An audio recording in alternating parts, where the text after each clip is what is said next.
РФА «Уйгур» стало известно, что уйгурский крановщик, который когда-то был арестован за изучение ислама в медресе в Великоказахской автономной области Восточного Туркестана, сейчас находится в тюрьме после того, как его снова внезапно задержали в мае.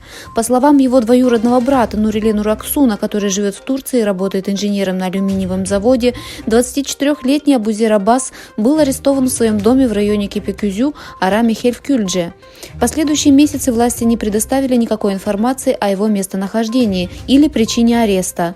РФА связалась с офицером из районного полицейского управления Кепекюзю Арами Хеле, чтобы получить список людей, задержанных в этом районе в последние месяцы в рамках расследования ситуации с Аббасом. Чиновник, пожелавший остаться неназванным, сообщил Радио Свобода, что Аббаса подозревают в попытке расколоть страну из-за его участия в незаконной религиозной деятельности.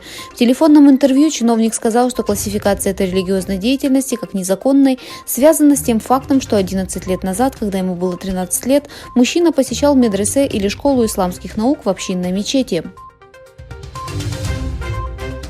Накануне своего визита в Китай премьер-министр Бельгии Александр Де Кроу был призван правительством Восточного Туркестана в изгнании воспользоваться возможностью, чтобы привлечь китайское правительство к ответственности за продолжающийся геноцид против мусульман-уйгуров в Восточном Туркестане.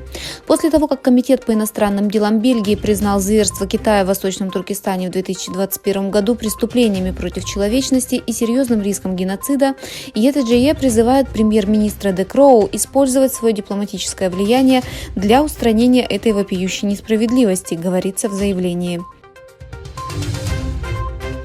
Оккупационное китайское правительство, проводящее политику ассимиляции и китаизации народа Восточного Туркестана, на прошлой неделе собрало в Урумчи около 200 так называемых китайских экспертов и провело специальную пропагандистскую конференцию, посвященную консолидации китайского национального коллективного сознания.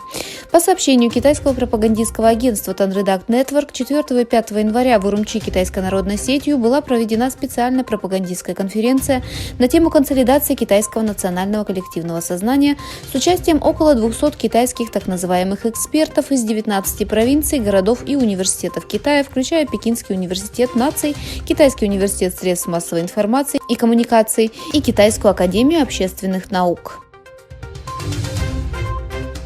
Пекин поделился некоторой информацией о подозреваемом, который собирает разведданные для Великобритании. Предположительно, подозреваемый получил различную информацию из Китая, где он несколько раз заходил от имени Ми-6. Отмечается, что некто по имени Хуан, возглавляющий иностранное консалтинговое агентство, несколько раз приезжал в Китай для сбора разведданных о Китае для Великобритании.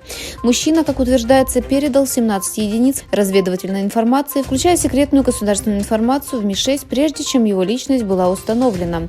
В последние месяцы Китай и Великобритания заняли жесткую позицию по отношению друг к другу из-за обвинений в шпионаже и его влиянии на национальную безопасность. В Международном суде ООН в Гааге завершились первые публичные слушания по делу, поданному Южноафриканской республикой против Израиля за геноцид палестинского народа в Газе. Судебный процесс продолжится сегодня устной защитой Израиля. После завтрашнего слушания Верховный суд сначала рассмотрит просьбу о временном судебном запрете на прекращение всех военных операций Израиля в Газе. По данным местных источников в Йемене, ночью военные самолеты США и Великобритании нанесли авиаудары по некоторым точкам в йеменских городах Сада, Ходейда и Таиз. Хотя подробная информация об атаках не разглашалась, фотографии авиаударов были размещены в аккаунтах в социальных сетях. Президент США Джо Байден объявил, что американские и британские военные нанесли удары по ряду объектов хуситов в Йемене в ответ на их атаки в Красном море.